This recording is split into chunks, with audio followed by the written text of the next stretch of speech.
शेर अभी मरा नहीं, शेर जिंदा है। और गीदड़ों अपनी वापस है ना, जिस गुफा से उसमें वापस चले जाओ। झूठ बोलो, झट बोलो, जोर बोलो वाली पीढ़ी पे चलते थे ये लोग। बातें करना ही मुश्किल। यहाँ तो 3-3 विधायक बन गए, बाप अलग बेटा अलग। और इन्होंने भ्रष्टाचार की दुकान खोली है। भू माफिया, रेत माफिया, शराब माफिया, जमीन माफिया, जितने माफिया थे सब इन्होंने पैदा किए। देखो, जीतने के बाद कोई कांग्रेस बीजेपी नहीं होती, सब मेरे में, सब गांव इसी नाम में काम किया। और जनता में मैंने आज तक कभी ऐसा कोई भेदभाव नहीं रखा। तो उन गीदड़ों को मैं आज इस मंच के माध्यम से, आपके इस मीडिया के माध्यम से बताना चाहता हूं कि शेर अभी मरा नहीं, शेर जिंदा है। और गीदड़ों अपनी वापस है ना, जिस गुफा से उसमें वापस चले जाओ। ये अभी अपने आप को बड़े नेता बन रहे हैं। नेता मतलब मैं पूछना चाहता हूं कि भाई, आप तीन पीढ़ी से राज कर रहे हो। तीन पीढ़ी तक इन्होंने राज किया। और 3 पीढ़ी राज करके मैं इस मीडिया के माध्यम से यह सवाल पूछना चाहता हूं कि मेरे 20 साल या मैं 15 साल का हूं, और इन तीनों बाप दादाओं की जन्मकुंडली खोजे तो मैं समझता हूं कि मेरे 15 साल भारी पड़ेंगे। विकास की बात करूं, विकास की फूटी गोड़ी किया नहीं, केवल झूठे आश्वासन देना। बाप बेटों की, दादा की ये हमेशा परिपाटी नहीं है। झूठ बोलो, झट बोलो, जोर बोलो वाली पीढ़ी पे चलते थे ये लोग। और किसी व्यक्ति से बात तक नहीं करते थे। अब मैं आने के बाद पता चला कि भाई विधायक क्या होता है। अरे विधायक तो वो होता है जो जनता के बीच में जाए काम करे, जनता के दुख सुख में काम करे। अभी भी आपने 5 साल का आपने हिसाब किताब देखा होगा कि वहां अगर कोई बेचारा ब्यावर गया, चला गया, बोले मिस्टर कहां से आए तुम, कैसा, मैं भीम साहब, ये क्या, बोले ब्यावर है। अच्छा ब्यावर है, तो बोले कि मैं एमएलए कहाँ का हूँ, बोले भीम का हूँ। तो यहाँ बोले फिर वहां मिलिए मेरे से। वहां मुझे बोल, वहां किससे मिलना है, वहां पता कर लेना, मैं कब आऊंगा। तो ये कोई विधायक की वो परिपाटी क्या। आज तभी तरस हो गया जनता ने। वो तो देखो अंधे के हाथ बटेर लग गई। एक वो अजय सोनी खड़ा होने से उसको एक मौका मिल गया तो 35-36 वोट से जीत गया। तो अपने आप को समझा कि मैं तो बहुत बड़ा नेता बन गया। अरे नेता ऐसा बना भाई, बातें करना ही मुश्किल। यहाँ तो 3-3 विधायक बन गए, बाप अलग बेटा अलग। और इन्होंने भ्रष्टाचार की दुकान खोल दी। और ये मुझ पे आपसे लगाने के, और एमएलए भ्रष्टाचार। मैं तो ये बोलता हूँ, एक भी अगर कोई भ्रष्टाचार का आरोप मेरे पास सिद्ध करते तो मैं राजनीति छोड़ के वापस बैक टू गुजरात चला जाऊंगा। लेकिन इनकी भ्रष्टाचार किताब तो मैं खोलना चाहता हूँ। 9 करोड़ की गिट्टी एक आईएफएसएल कंपनी थी जस्सा खेड़ा में, वहां दिन दहाड़े खोल मतलब लूट करके मतलब लेके। और जितने भी सरपंच थे क्षेत्र के सरपंच एडवांस पैसे लेके फिर वो गिट्टी सप्लाई की। ऐसी गिट्टी उनके बाप की है। और जब जो गिट्टी जो मालिक था, तो एक बार आया तो इनका बेटा, इनका भाई जो लक्ष्मण सिंह का बेटा अनुराग सिंह, उसने उससे जो बोला भाई ये गिट्टी क्यों बेच रहा हूँ, तो वो ठेकेदार को बोला भाई ये गिट्टी, तो बोले मैं अनुराग सिंह से ले रहा हूँ।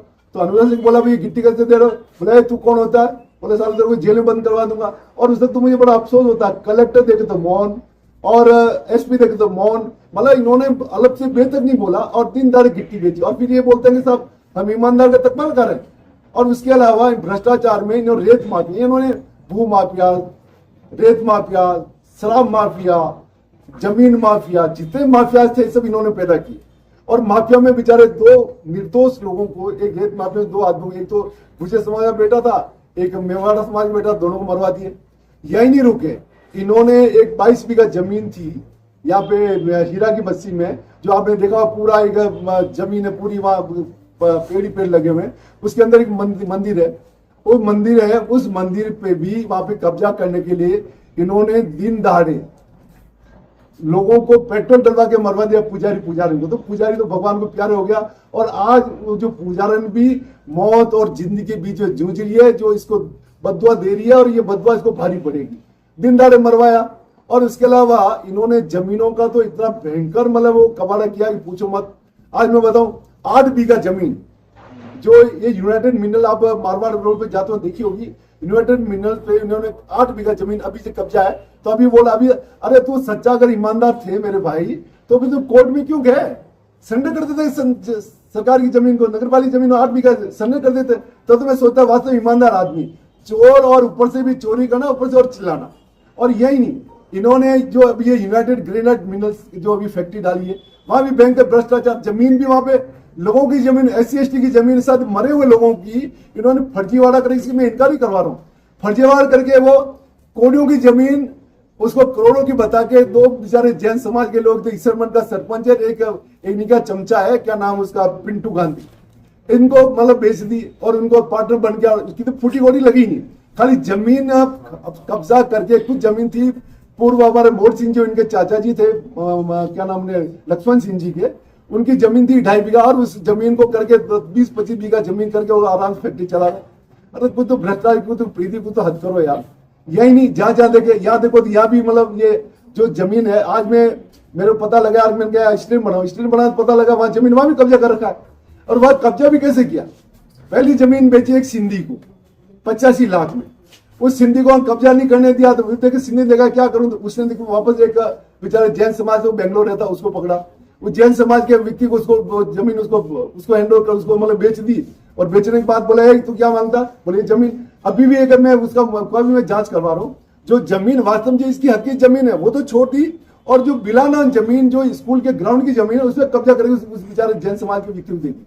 तो इससे एक बड़ा और क्या भ्रष्टाचार हो सकता है। और ये मुझे बोलता है कि अरे बोला हरि सिंह ने आतंक मचा दिया। अरे हरि सिंह का तो मैंने एक भी फूटी कोड़ी का कोई अगर कर दे ना कि भ्रष्टाचार का प्रूव कर दे, तो मैं बोलूं जो कहे मैं साथ आ जाऊं। इन्होंने इतना भ्रष्टाचार किया। और दूसरा विकास की बात कर, विकास किसको बोलते हैं?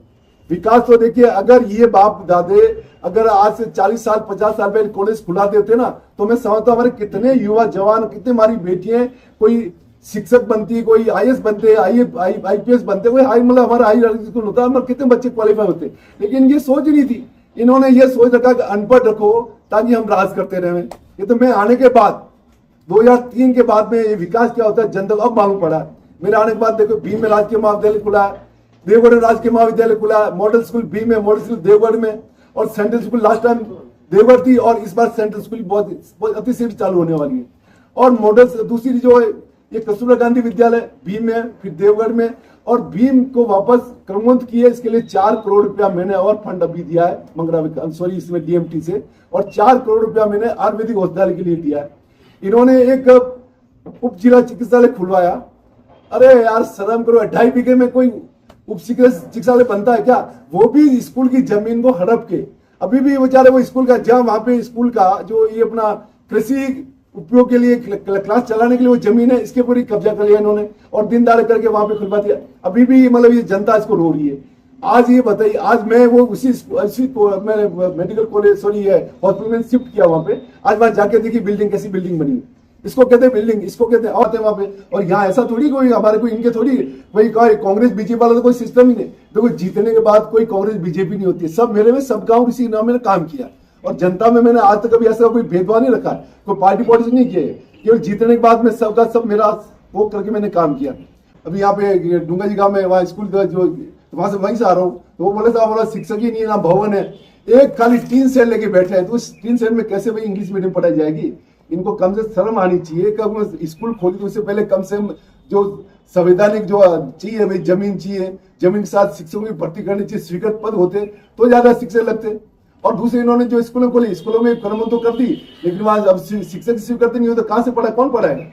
तो ये इनके कारनामे हैं। केवल बस एक राजनीतिक षड्यंत्र था कि राजनीतिक ऐसा षड्यंत्र करके वापस हम सत्ता में आ जाए और फिर जनता को बेवकूफ बना के। जनता बहुत समझदार है, इनको जवाब दे दिया इन्होंने। हत्याकांड हुआ था, करियाल हत्याकांड हुआ तो उसके जो सरगना थे वो भागते भागते भीम पहुंचे और भीम में टोगी में जाके उनको ट्रैप किया गया। और ट्रैप करने के बाद में ये सब चीजें हमारे पूर्व विधायक के सुंदर संजीव गवारा नहीं हुई।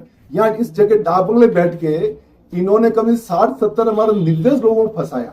और वो आज भी बेचारे वो कोर्टों के और वो चक्कर खा रहे, कुछ दिन तो पड़े रहे और कई हाई कोर्ट से जमानत हुई है। तो ये तो हिंदू विरोधी व्यक्ति है और बातें करता। मैं बोला कि अरे मैं तो हिंदू, अरे हिंदू की बात करने वाले भाई, कम से कम उस वक्त तो कम से कन्याला हत्याकांड हुआ, उसमें तो कम से कम थोड़ी ये तो दिखाता जो अपने आदमी को तो नहीं फंसाता। और आदमी फंसा ही नहीं। इन बेचारों को इतना मतलब बेइज्जत की है कि बाजार के बीच में कपड़े खोल के इनको निकलवाए, नाखून तक निकाल दिए इनके।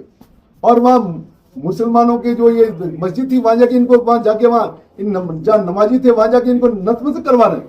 मतलब इससे बड़ी शर्म की बात हो क्या सकती है? और अपना आपको बोलते हैं हिंदू है?